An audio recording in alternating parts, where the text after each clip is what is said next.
जय झूलेलाल। सतनाम साखी दोस्तों, सिंधी समाचार राजस्थान में तव्हां सभिनी जो स्वागत आहे।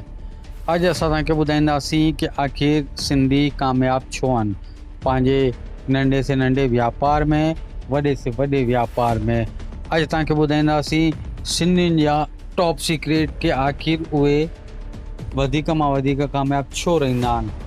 त दोस्तों, ॻाल्हि कुझु इन प्रकार आहे कि तव्हां पुराणी हिकिड़ी आखाणी ॿुधी हूंदी कि सिंधी 10 रुपए किलो खंडु वठी 10 रुपए किलो खंडु विकिणे करे बि मुनाफ़ो कमाईंदो आहे। इहा कहानी तव्हां लॻभॻि सभिनी ॿुधी हूंदी। त उन जो गूढ़ रहस्य असां तव्हांखे ॿुधायूं था कि आख़िर उहो कहिड़े नमूने सां वापारु कंदो। इहा घटना सची आहे ऐं गुजरात जे पासे जी इहा घटना अथव। एक्चुअली हिन में घणी त सिंधी जो दिमाग़ ईअं हलंदो हो कि 10 रुपए किलो खंडु वठंदो हो। नओं वापारी हो, बिल्कुलु नओं वापारी हो। हुन पंहिंजो वापारु जमाइण लाइ करे माना पंहिंजे दुकान जे अंदरि सभई आइटम रखी, खंडु रखी। त पहिरीं जे ज़माने माण्हू ऐं अॼु जे ज़माने में माण्हू बि को सिधो सामान वठणु ईंदा आहिनि त पहिरीं खंड जो अघु ई पुछंदा आहिनि। त उन मेन शइ जो जेको अघु हो 10 रुपए किलो फैक्ट्री जो अघु हो, त 10 रुपए किलो ई हुन रिटेल दुकानदारनि लाइ करे खोलिए। तंहिंसां हाहाकार मची वियो। आसे पासे जा तमामु वापारी माना टुटी सा विया कि आख़िर करे कीअं पियो धंधो। त उनजो मैनेजर पुछंदो कि सेठ आख़िर ॻाल्हि छा आहे, 10 रुपए खंडु वठी 10 रुपए विकिणूं पिया त पाण खे मुनाफ़ो छा आहे।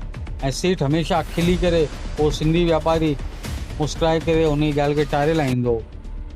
ईअं करे रोज़ु हिकु हिकु ॾींहुं तरंदो रहियो ऐं सिंधी वापारी रोज़ु हुन खां ॻाल्हि पुछंदो कि अॼु घणी गुणूं विकामजियूं, अॼु घणी गुणूं विकामजियूं हिन खंड जूं।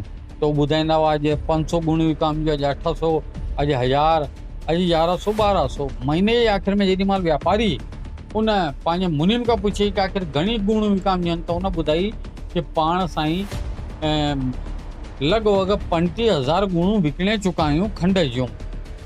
ते वरी हुन मैनेजर सेठ खे टोकी त हिन में बोले ख़ुशी जी ॻाल्हि छा आहे साईं, कमाई त कुझु कान थी न।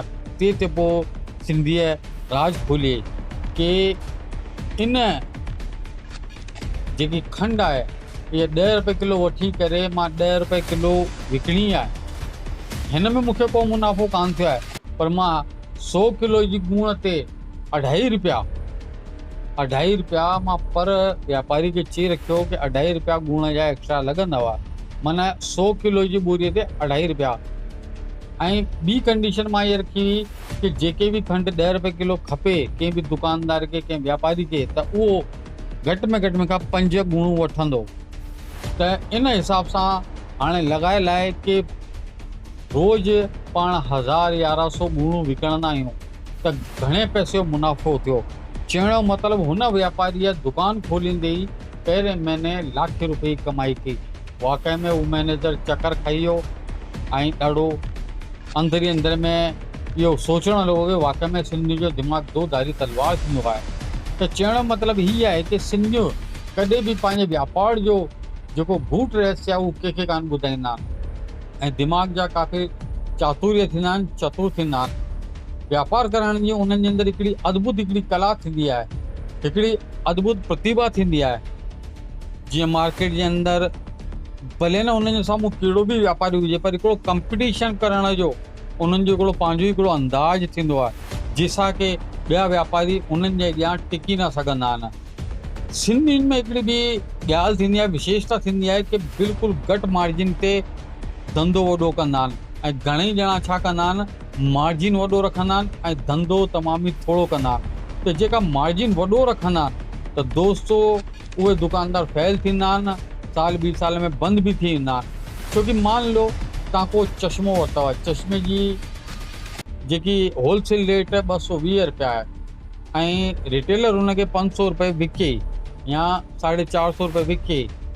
हाणे हुन शख़्स चश्मो पातो ऐं कंहिं दोस्त खां मिलियो, अरे भाई हीउ चश्मो त सुठो अथई, घणे आंदो अथई?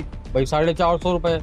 अरे यार 450, तूं त ठगारायो आहीं, हीउ त 300 रुपए फलाणी दुकान ते वियो मिले। त हिन सां छा आहे कि वॾे मुनाफ़े सां सदाईं वापारी फेल थींदा।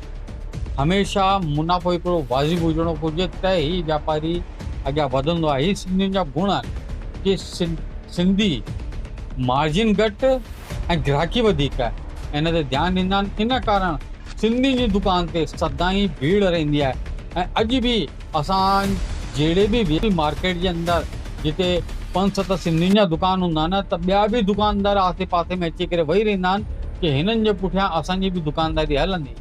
त सिंधियुनि जो सिद्धांत छा आहे? सिंधियुनि जो पहिरियों सिद्धांत आहे कि ईमानदारी सां पंहिंजो कमु कंदा आहिनि ऐं टाइम टू टाइम पंहिंजी दुकान खे खोलींदा आहिनि ऐं वधाईंदा आहिनि।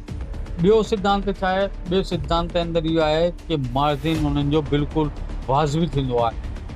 ऐं टियों सिद्धांत कंपटीशन वठण में उहे कॾहिं पुठियां न हटंदा आहिनि। जंहिंजे कारण उहे जॾहिं सिंध खां हिंद आया त हिंद में असां वटि कुझु कान हो, लेकिन अॼु असां टॉप अमीरनि जी गिनतियुनि में ईंदा आहियूं। इन पुठियां यही कारण आहे कि असांजे वॾनि जी महिनतूं ऐं असांजी महिनतूं, जंहिंजे पुठियां अॼु एतिरो सिंधियुनि जो नालो आहे। त कॉम्पिटिशन में असां कॾहिं पुठियां न हटंदा आहियूं। ऐं चौथो, शइ जे क्वालिटी जे अंदरि सिंधी कॾहिं कॉम्प्रोमाइज़ कान कंदो आहे। कॾहिं बि यादि रखिजो कि सिंधियुनि वटि सिंधियुनि जी दुकानदारी केतिरी आहे इन जो त ख़ैर असांखे अंदाज़ो कान्हे, पर सिंधियुनि वटि ॿियनि कास्टनि जी दुकानदारी तमामु वधीक थींदी अथव। छो कि उन्हनि जी सोच इहा रहंदी आहे कि सिंधी दुकानदार आहे हीउ रेट सही लॻाईंदो। त इहो विश्वास असांजो पिछले 70-75 सालनि खां जमायल आहे। त दोस्तो, कामयाबु थियण लाइ करे हिननि ॻाल्हियुनि खे सदैव यादि रखो। जेकी युवा पीढ़ी आहे उहा बि ॻंढ ॿ थिए कि कॾहिं बि ऊचे मार्जिन सां कमु कान करिणो, पाण खे किफ़ायती दर रखणी आहे। ऐं सिंधी भाउ सदाईं सिंधी वापारी का ई सामान वठे, छोकी उते तोल मोल बि सही मिलंदो ऐं भाव बि सुठो मिलंदो। जय श्री झूलेलाल। सतनाम साखी।